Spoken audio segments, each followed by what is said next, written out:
Welcome to the deep dive. This is where we take a complex topic, really dig into it, and pull out the key insights just for you. Today, we're jumping into the, well, frankly, fascinating world of luxury villas over in Phuket, Thailand. Hmm. If you've ever dreamt about owning a slice of paradise, maybe for yourself or even as an investment, this is definitely for you. Phuket. It's Thailand's biggest island, but it's so much more than just amazing beaches. Think vibrant culture, incredible nightlife, and yeah, some seriously luxurious properties. It's this place where, that dream lifestyle meets real investment potential. And for this deep dive, our main source is a really insightful article, Phuket Villas, Your Guide to Luxury Living and Investment. It comes from moveandstay.com. These guys, moveandstay.com, they've been helping business travelers, expats, folks across Asia find places to work or stay for, wow, over 25 years now. Short stays, long stays, they really know the region. Exactly.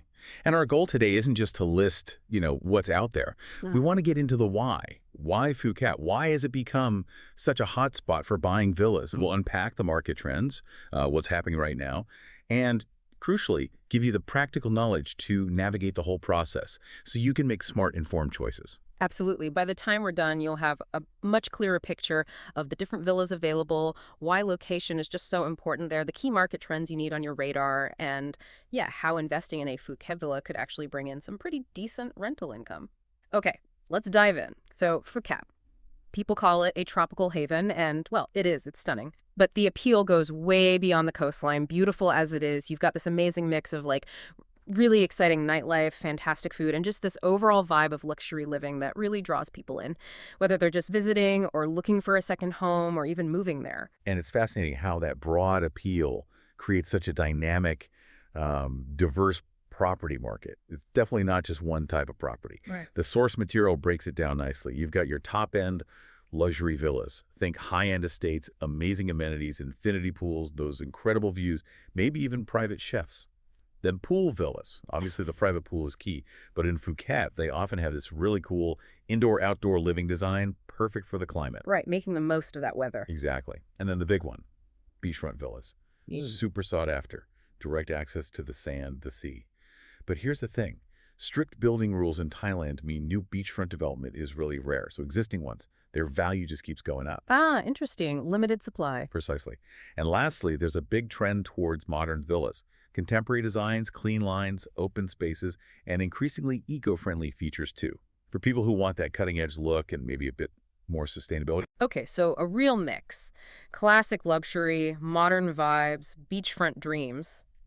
But what's actually driving all this demand? Is it just tourism or is there more to it? Is it, sustainable growth? That's a really important point. And the Phuket market has shown pretty remarkable growth over the last 10 years or so.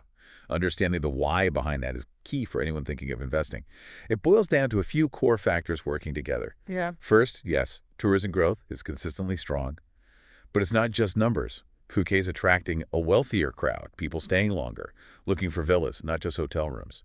That directly fuels rental demand and sales. Okay, so higher end tourism. Definitely.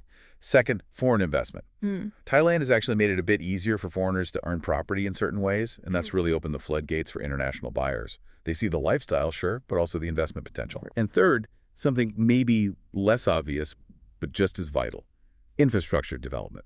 We're talking major upgrades, the airport expansion, new international schools, top quality hospitals. These aren't just general improvements. They specifically cater to that high net worth expat and investor group.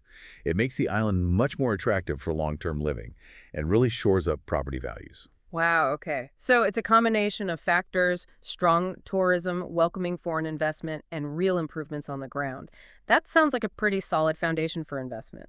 And this is where it gets really interesting for potential investors because all that activity feeds directly into rental income potential, doesn't it? Absolutely. Investing in a villa there, it really can generate substantial rental yields. The rental market is particularly strong in those tourist hotspots, thanks to that steady stream of affluent visitors we talked about.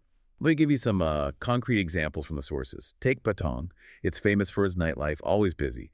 Average villa price might be around, say, 10 million baht. You could expect a rental yield somewhere in the 6 to 8% range. Okay, pretty good. Yeah. Then there's Kata Beach. More chilled, family-friendly.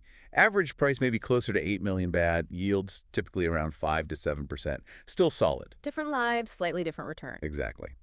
Then you go upmarket to Bang Tao, known for luxury resorts, golf courses. Average price jumps to maybe 12 million baht, but the yields reflect that, often hitting 7 to 9%. So higher investment, potentially higher return. Potentially, yes. And finally, an area like Coco, more residential but close to marinas and schools. Average price around 9 million baht, yields maybe 5 to 6%. More about steady income, perhaps. What's really fascinating here is, well, how different parts of the island cater to different strategies. You really need to match the location to what you're trying to achieve as an investor. It's not one size fits all. That really drives home the point from the article, doesn't it? Investing in a villa in Phuket not only offers a luxurious lifestyle, but can also be a lucrative business opportunity. But okay, like any big investment, there are practicalities. Hurdles to jump. Let's shift gears and talk about the nuts and bolts. How do you actually buy a villa there smoothly? Right, the practical side. There are definitely some key things to keep front of mind. First, obvious maybe, but critical. Research locations like crazy. Don't just look at a map. Think about what you really want nearby. Beaches, restaurants, good schools, local markets. How close, how convenient. Yeah, lifestyle fit is huge. Totally. Second, and this is a big one, understand the ownership laws. It's different in Thailand. Generally, foreigners can own buildings, like the villa structure itself. But not the land underneath it. Exactly. That usually belongs to a Thai national or company, but the standard way around this, and it's very common, is a long-term leasehold on the land, usually 30 years, often renewable. It's a well-established system. It sounds complicated, but it's standard practice for villas. It is. Third tip, get a good local real estate agent. Someone who knows the market inside out, knows the areas, maybe even knows the developers. They can be invaluable. Absolutely, local knowledge is key. And finally, simple but essential. Inspect the property yourself. Go there, walk through it, check the condition, get a feel for the neighborhood. Photos and videos only tell you so much. Definitely need boots on the ground. Now, about paying for it. While a lot of buyers do use cash, that's not the only way. Some Thai banks do offer mortgages to expats, which is worth looking into.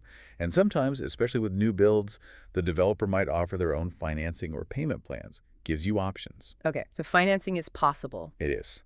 But tied into all this is the legal stuff. We mentioned foreign ownership. Foreigners can own condos freehold, but villas usually mean that land leasehold we discussed. You also need to be aware of title deeds. There are different types. The best one is called a shanot. That's the strongest title, gives you clear, documented rights, much like freehold elsewhere. Shanot, got it. Yeah. Others, like a North Shore 3, are less defined, maybe riskier. A shanoti makes things much easier. Selling, financing, everything. It offers real security. Which brings me to the most important point, really. Yeah. Get legal help. Find a local lawyer who specializes in property. Seriously, don't skip this. Non-negotiable. Absolutely. Right. They'll check everything, the title deed, the lease agreement, do all the due diligence, draft the contracts properly, make sure you're complying with every Thai law. It prevents so many potential headaches down the line. Okay, that makes perfect sense. The legal side sounds complex enough that you definitely need an expert in your corner. So this brings up a big question. We've talked about different areas having different yields and vibes. How do you actually choose the right spot when there are so many options, each with its own personality? Yeah, that's where you match the place to your purpose. The sources highlight a few popular areas, and understanding their character helps. If you want buzz, nightlife, entertainment central, then Patong is probably it. It's lively, maybe a bit chaotic for some, but always busy. The party hub. Pretty much. If you prefer something more relaxed, maybe for family time, with beautiful beaches but a calmer feel, then Kata is often recommended. It's got a lovely vibe. Looking for peace and quiet but still want easy access to things? Kamala could be the answer. It's known for being more serene, more laid back. A bit more tranquil. Exactly. And then, if it's pure luxury or after high-end resorts, fancy restaurants, golf courses, Bang Tao is often seen as the top tier. Very upscale, very polished. Okay, so it really boils down to, what are you looking for? Excitement, relaxation, family, ultimate luxury. You need to match the area to your own goals. Precisely.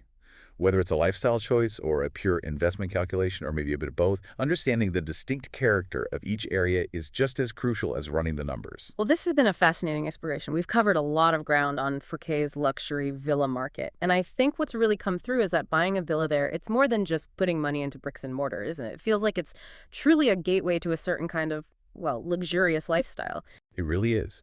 You know, you combine those stunning landscapes, the rich Thai culture, the vibrant community.